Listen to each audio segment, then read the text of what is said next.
Hi and welcome to Financial Education for the Nation. My name's Warren Shute and I'm here to talk to you about the state pension. The numbers up when it comes to state pension age changes.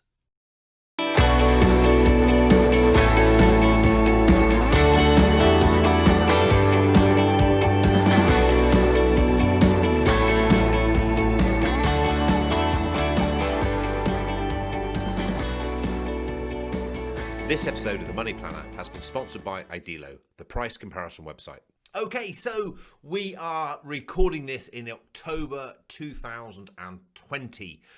We've gone through the peak of the first wave of the pandemic, and we're now fully in swing to the second wave. And but there's something going on with the state pension.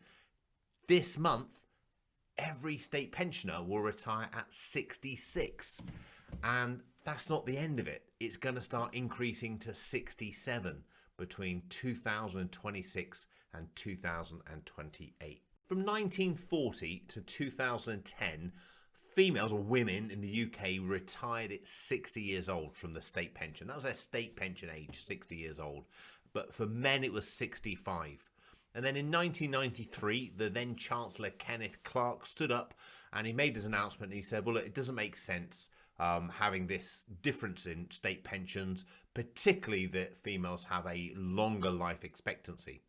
So then in the 1995 Pension Act, they then worked on equalising those retirement ages. So slowly bringing the females or the women's age from 60 up to 65 and keeping the men at 60. And that was going to happen between 2010 and 2020, this year. So it was this year that women were supposed to be retiring at 65. But what happened in the meantime, the Pension Act 2011 came in and they accelerated that time frame by 2 years. So they brought it forward so that women would retire at 65 in 2018. So, of course, there's not as much time and there's more confusion. Pensions are confusing as it is. And this has caused a lot of upset around the world, around the country. And understandably, I do get it completely. It's hard. And then in July 2017, the government announced further intentions to increase the state pension age from 65. Then it's going to go from 67 to 68. And that will be between 2037 and 39. It is massively disappointing. I get it. I really do. I'm affected. My wife's affected. Everyone's affected. No one's immune to this. I gotta say, I think it is essential. I do think it's essential because we're living longer. Some stats I got from the website was in 1948, a 65-year-old was expected to spend 13 and a half years in retirement. So quick maths on the camera, 78 and a half years old. That's our actuarial date of death, I guess, at the time. In 2017, the 65-year-old retiring would expect to live 23 years into retirement. So doubled virtually. And then in 2037, they're expected to be 25 years. And do you know what, if I'm honest, I think one of the things these life expectancies kind of miss out is the advancements in treatment, in the capitalist nature, entrepreneurialism of solving things in gene therapy and stuff that will probably make us live a lot longer. So we've got that payment coming out for even longer still. And sometimes we're not paying in as much during the time either. So the government have got a huge problem on their hands paying for the coronavirus bill. And now they've got to worry about retirement or pensioners living longer. And less money coming in the pot. So they're increasing the retirement age to encourage us to stay in work longer and to sort of almost like prolong accessing our other pensions so that they last longer through our retirement. Most people underestimate the amount of money they need for their retirement.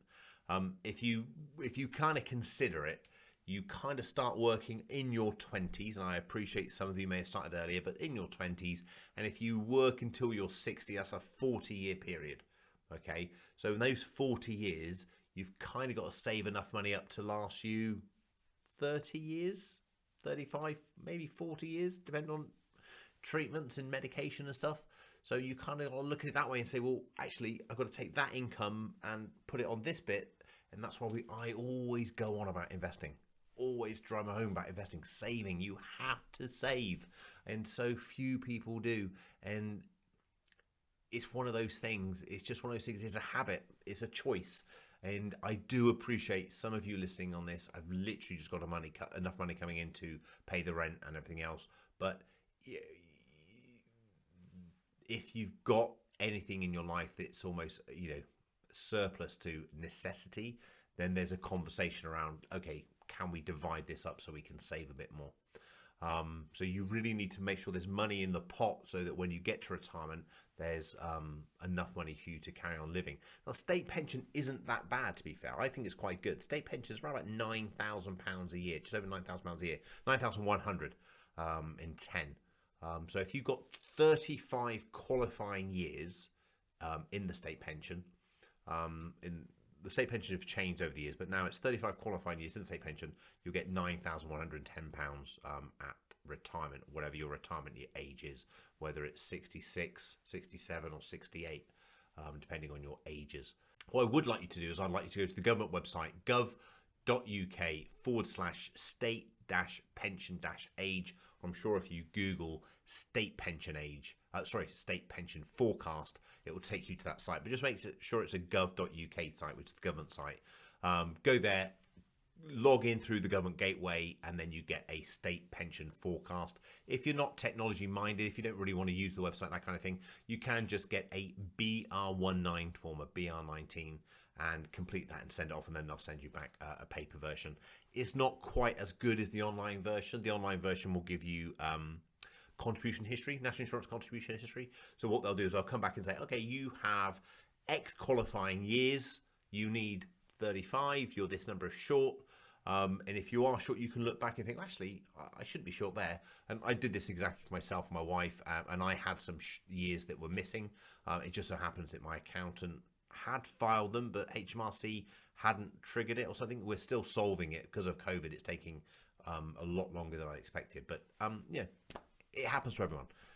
So I went online, go onto the government website and do it there. And the website is gov.uk/state-pension-age. Now, one thing that's not spoken about very much, and switching from state pension here, so I've kind of highlighted the change of age and gone on to the personal pension, or should I say your own pensions, is the minimum age to access these. So when I started back in 1995, the minimum age to start access a pension was 50.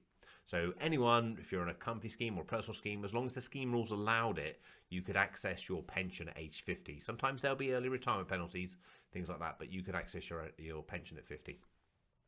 Then in 2010, I got to say, when I wrote this down, I couldn't believe, I had to double check it 2010, because I can remember sitting in my office, in my chair, giving advice to clients about whether they should vest now or vest later because of the increase in age. It went from 50 to 55 just overnight, which was really bizarre. They gave us plenty of notice from it. They did warn us it was going to happen, but it went from 50 to 55. It didn't gradually increase. And now what you've got is the pension age starting to increase, and it will be 57 in 2028. So what have we got? Up until 2010, it was 50. Then it raised to 55. And then in 2028, so 8 more years, it will go to 57. So if you're planning to retire within the next 8 years, and you're going to be younger than 57 when you want to retire, then just bear in mind you won't get your state pension until you're 57.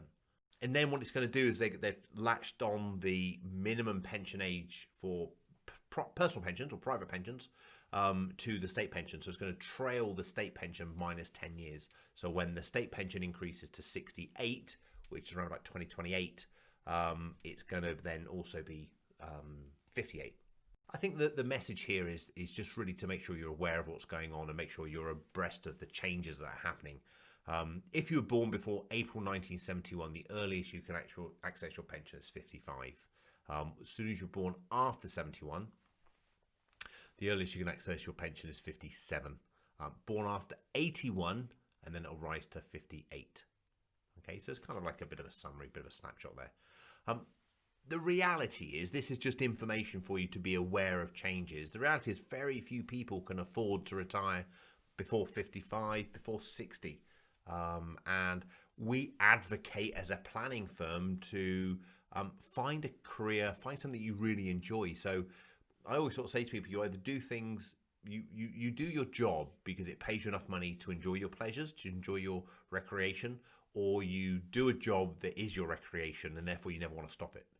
And I prefer the latter, really, because then you never really have to stop it. And I've had very wealthy clients work into their 70s because it was an activity for them. It kept them busy. They enjoyed it.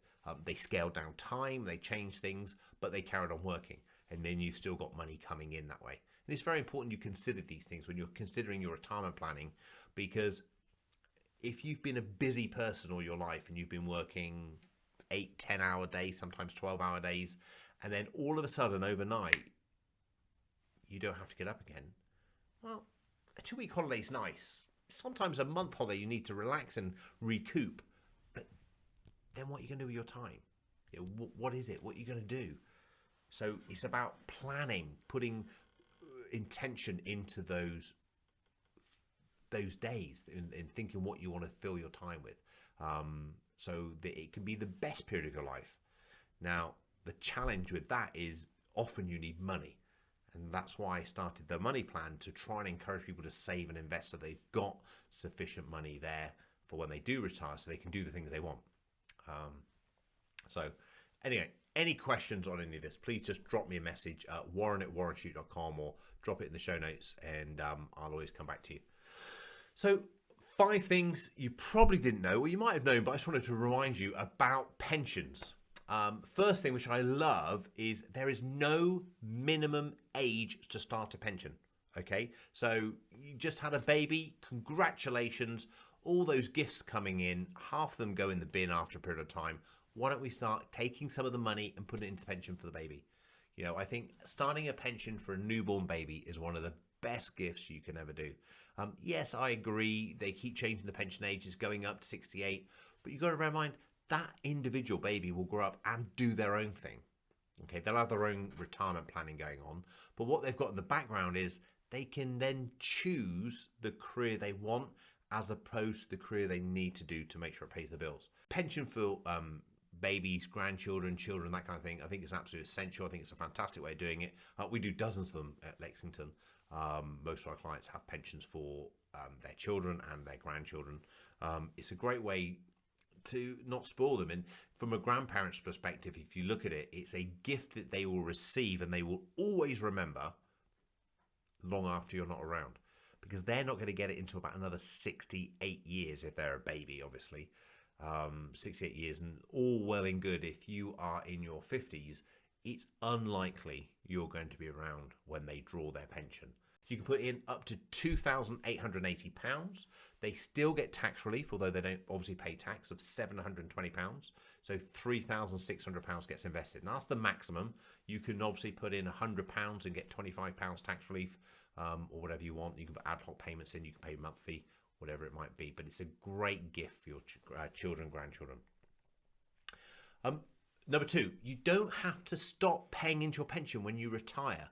So many of my clients, or new clients, always thought, oh, I thought when I retired I have to stop paying in. You don't. You don't have to stop paying in.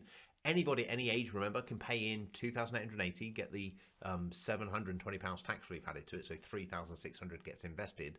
But if you've got any sort of part-time income, hobby income, that kind of thing, then that can also be pensioned as well. So bear in mind, you are limited. Once you take income from a pension, you are limited. The amount you can pay in is about £4,000 a year. So even if you have like £10,000 of income, there are limits. But what the message here is, you don't have to stop paying into a pension when you retire. Number 3, pensions are usually very inheritance tax efficient, and that's true, they are. So the money you build up into your pension is outside of your estate for inheritance tax. So when you're looking at your tax liability on death, what's my tax liability going to be? You look at all your savings, your ISAs, unfortunately they're in your estate, your houses in your estate, all your not personal belongings, but your pension should be outside of your estate. I use the word should be because obviously you need to nominate who should receive that on your death. So ask your provider for a nomination of beneficiaries form, and you can nominate it to an individual, charity, or even a trust. So sometimes you nominate to a trust to keep it outside your estate for future generations as well. So they're very inheritance tax efficient. And obviously, if you're fortunate to have a pension that you don't need to access when you retire, it's a great way just to leave it there. Okay, just in case anything like care fees come in the later life, you need to access it for that. So almost compartment your income. So I've got my state pension, I've got my defined benefit pension, final pension, I've got a personal pension here, but I've got this other pension here, which might have say 50,000 in or something like that. I can just leave that and allow that to grow, and then when I'm retiring in my 60s, heaven forbid in my 80s or so, I need some kind of support with care, I've got some money I could potentially tap into there and access. It's another way of looking at it. Number 4, which is a real big one for me because I think it's really important, is under discussed, is every employee has access to a pension. Okay, and this is really important. Every employee has access to a pension. So if you are employed and you're in a workplace pension, you earn over the £12,000, whatever it is, £12,500 that they pay into it. That's fine. That's great. They pay into it and then you're auto enrolled. But if you're a low earner and they say, oh no, you don't qualify, sorry, or you're on a 0 hours contract, I'm sorry, you don't qualify because your average pay doesn't trigger over the threshold, then you still can pay into that pension. You can say to your employer, I would like to contribute to it, please. They don't have to match it. They don't have to pay in either, but you can. Now you might think, well, why would I do that? Because you then don't have to go and sort it out yourself. You don't have to go and pay for advice. You don't have to take the time and inclination to go and find a decent pension provider. And it's likely to be cheaper than you can get as well, being put on a group scheme on a larger basis. It's likely to be. So for most of you, it's kind of set up for you. It's nice and easy. If you want to start paying to a pension, which I highly encourage you to, even if you start with £10, just start it, get it payroll deducted, and it's done. And then you're in the scheme, which is great. Make that a tick list. Well, make that a to-do, an action task for Monday morning or whenever you listen to it. Tomorrow morning, stop this podcast, make a note, send an email to HR. You'd like to join the pension scheme and you'd like to pay in X amount. I typically suggest you aim for 15% of your income. Now, a lot of you might fall off your chair if I say that, but that's your target amount. So, even if you can only afford 2%, do 2%. And maybe commit yourself to increase it every couple of years or every year by maybe 1 or 2%. So it starts growing towards that 15. It's easier to amend something than it is to start it, I promise you. Number 5, last thing, number 5 on the top 5 is if you pay more than basic rate tax. So if you pay 40%, so if you earn up to £50,000, or if you pay 45%, you earn up £150,000. Then, sorry, if you earn over 50,000, if you earn over 150,000, a bit muddled today, I'm sorry. Then you've got to pay higher rate tax. You pay more than 20. So you need to claim back the higher rate tax and the additional rate tax. And you can do that through a letter to HMRC, or you can do it through your self-assessment tax return. A letter is available on warrenshute.com. And if you haven't done this in the past, you can also go back and claim. I think it's the last 3 years. You can claim the current year and previous 3 years. So it's very important you do that and make sure your pensions are very tax efficient. So even if you're not a higher rate taxpayer this year, but you was last year, you can claim that tax relief. So fill your self-assessment or write a letter off to HMRC. Other news, what's going on this week? So this month, the Green Home Grant is available. So this was announced back in July. I can remember driving up from sunny Devon on a lovely day, and today it's peeing down the rain. It's awful outside. And the Chancellor announced that he was going to give £5,000 energy efficient grants for people who want to do home improvements to their house, things like double glazing and other insulation, that kind of thing.